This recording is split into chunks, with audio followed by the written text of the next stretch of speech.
about how we feel about ourselves. Now, let me begin by sharing an experience with you that I shared with the group 2 years ago, but it's a good preface to what I'd like to do today. I had the opportunity when I went on my first mission, serving under a man who, in my opinion, is probably one of the greatest teachers that has ever walked the planet, Elder Marion D. Hanks.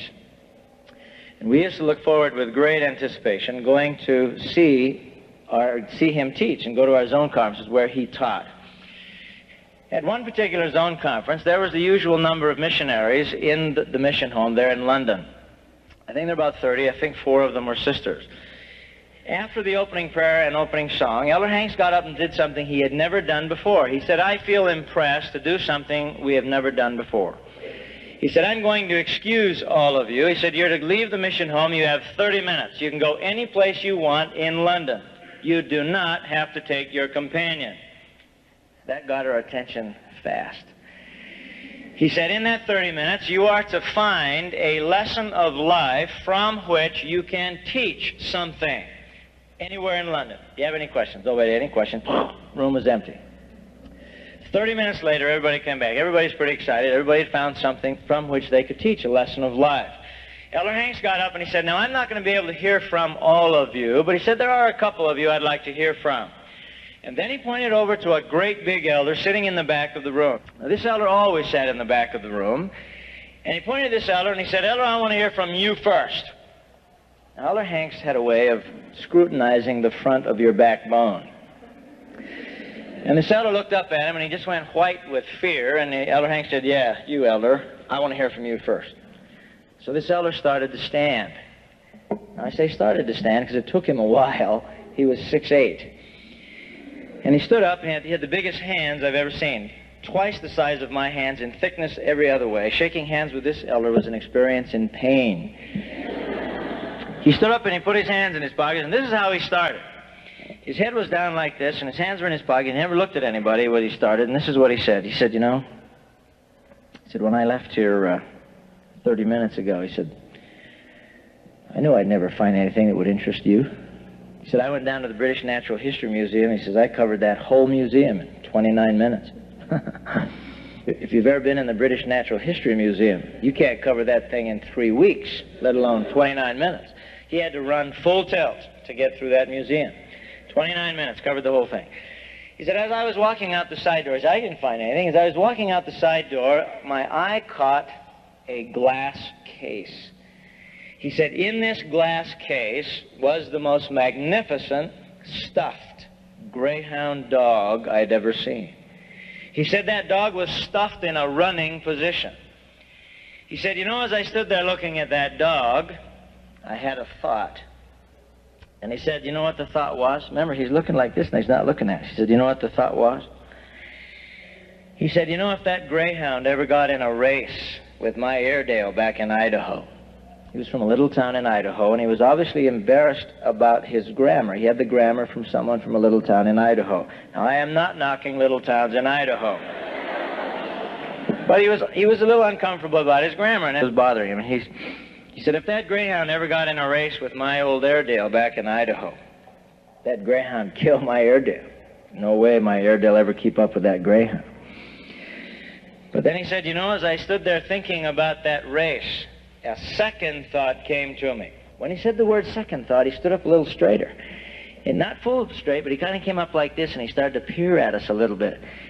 And he said, "You know what the second thought was?" He said, "The second thought was, but you know what? If that greyhound ever got in a work contest with my Airedale killed that greyhound." Then he got all excited about his Airedale killing that greyhound in a work contest. Then he said, "You know, as I stood there thinking about that work contest, a third thought came to me." And when he said third thought, he came up to his full height. His voice got a whole lot stronger. Now he was looking at it straight on. Hands never left his pocket. He said, "You know what the third thought was?" He said, "I'm just like that Airedale." And then he turned to his companion. He said, his companion's name was Perry Driggs. He said, "You know, Driggs, you're just like that greyhound." Old Driggs looked up at him. I need to understand, Perry Driggs, before his mission, had graduated with honors from Harvard. Very articulate guy.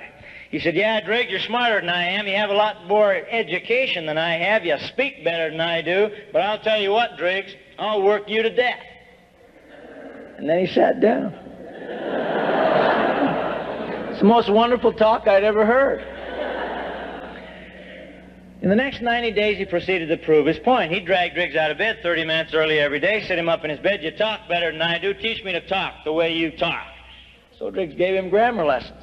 Then he'd drag him out tracting an hour early every day, drag him from door to door. He'd stand him up in front of the door. You talk better than I do. You talk, I'll get you to the next door. In the next 90 days, the Greyhound and the Airedale out-baptized any 3 teams in the British mission. Finally, old Driggs called the mission home. You got to get me out of here. This kid's going to kill me. He says, I can't take it anymore. Now, the wonderful thing about that was, in that wonderful, maybe 2-minute talk, the only thing that changed was his self-worth. He discovered for the first time, you know, it's okay to be 6'8", have big hands, talk funny. I can do anything I want. I'm a son of God, for crying out loud. I can learn to do all that stuff. And the minute he started feeling okay about him, miracles started to happen in his life.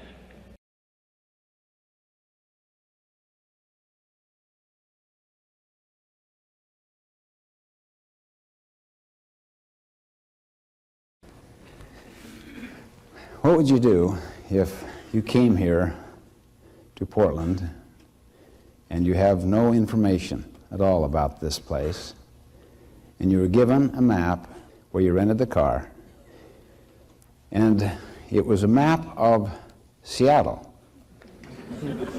but on the top it said Portland? What would you do? So you don't know otherwise. You've never been here, you have no other source of information. I would hopefully ask for a little bit more direction other than just what's on that map. Maybe have them start me out. Okay, the person at the desk said, sorry, sir, that's all we have, and it's late at night. Good luck to you. Here's the keys to your car. It's right across the street. It's in number 14. And if you follow this map, you'll be able to find this hotel that you want to get to.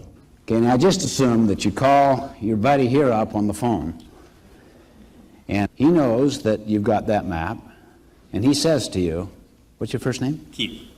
Keith, try harder. You're tired.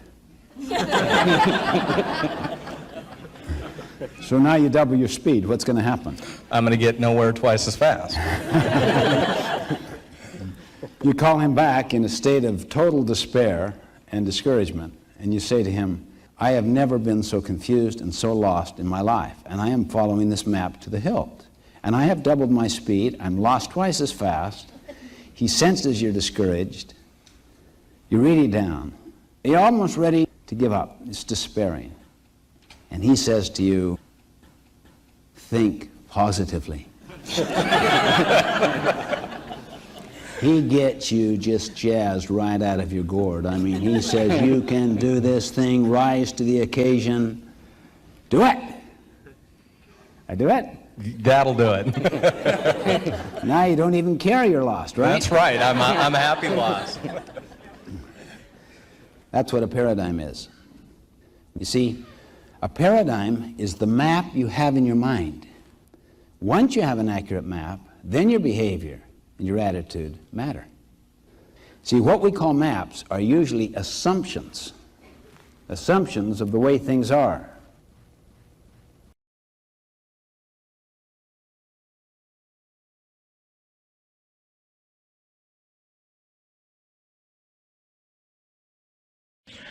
Okay, I'm going to lay a heavy one on you now. I'm going to address the men in the room. I want the women to listen very carefully. I'm going to give the men a principle you might have on your belief window. I want the women to give me the need driving this principle. Here is the principle. Men are better than women. Do you know any men that have that principle on their belief window? Do you know any women that have that principle on their belief window? Yes. Ladies, which of the 4 needs would drive a principle like that? Survival? Survival. All right, I need a married couple. Is this a married couple? Tell me your name. Yes. Brad? Conrad and Jane. All right, let's pretend Conrad has that principle on his belief window. Men are better than women. Now that translates into lots of other principles like men are better managers than women. Men are better students than women. Of course, we know that because women's brains are smaller than men's. There is no way they can compete. Do you know that was a prevalent belief in this country until 75 years ago? One of the first debates, Ben Franklin, my mentor, I named my company after him, one of the first debates he took on as a young man was, we should not educate women in this country. Their brains are smaller than men's, and if we educate them, we'll fry their brains. All right, Conrad has the principle on his belief window. Men are better than women. If that's true, then he sets up his rules. And on a Saturday morning, Jane says, Conrad, I've got a lot of errands to run today. Would you mind vacuuming the house while I'm gone? What behavior pattern will we see from Conrad? I don't do that. That's women's work. I don't do that. Have you got that? Now we got to ask the question. Will the results of Conrad's behavior meet his needs over time? 3 marriages later. Probably not. So what do we know about his belief window? He's got a bad principle on his belief window. Now, Conrad discovers he has a bad principle on his... By the way, where do we get principles on our belief windows? Where do they come from? Well, they start when we're pretty small. If a little girl in our society acts like a little boy, what do we call her? Is that okay or not okay in our culture? It's okay. If a little boy acts like a little girl, what do we call him? That's the nicest thing we call him. It's not okay. 10-year-old boy comes into his garage Saturday morning, doing what kids do in a garage on Saturday morning, accidentally tips a box off the shelf, lands on his foot, smashes 3 toes, bleeds all over the floor, and he starts to cry. Dad comes into the garage. What does Dad say to that little boy? Don't cry. Men don't cry. This hurts, man. I'd like to cry. Why can't I cry, Dad? Because men don't cry. You want an interesting experience? Go see a sad movie at a theater, stand at the door at the end, and watch the men walk out. Yeah. They're all bleeding from the mouth. Why? They've been chewing their gums, trying not to... It's not macho to cry. Only women cry. Do you know they've done a study? One day I'm going to find out who they are. They do some great studies. They've done a study and discovered that tears expunged over an onion are very different chemically than tears expunged in anguish. We apparently get rid of some ugly toxins from our bodies when we cry. We don't allow men that privilege in our culture. Men don't cry. Okay, Conrad has a principle on his belief. Found out he's got a bad principle on his belief. How does Conrad know he has a bad principle on his belief window? Well, his attorney's fees are astronomical. Something is not working. Now understand this fact. Before any of Conrad's behavior will change, what has to change first? The principle on the belief window has to change, ladies and gentlemen, or the behavior will never change. All right, Conrad discovers he's got a bad principle on his belief window. He has to find an alternative principle. You give me an alternative principle to men are better than women. Women are better than men. Okay, that's an alternative principle, right? Let's pretend Jane has that principle on her belief window. Women are better than men. Is she going to ask Conrad to vacuum the house? Nope. Do it, idiot. Have it done before I get home. Have you got that? Now we got to ask the question, will the results of Jane's behavior meet her needs over time? Yes or no? Yes. No. No. No. That's why she's single, she said. We just found two bad principles. What principle will likely work? Men and women are equal. Different. Wonderfully different, but equal. If Conrad gets that principle on his belief window, will it alter his behavior? Yes, it will. Now on a Saturday morning, Jane says, Conrad, I got a lot of errands to run today. Would you mind vacuuming the house while I'm gone? What behavior pattern will we now see? Love to do it. Where is it? How do you turn it on?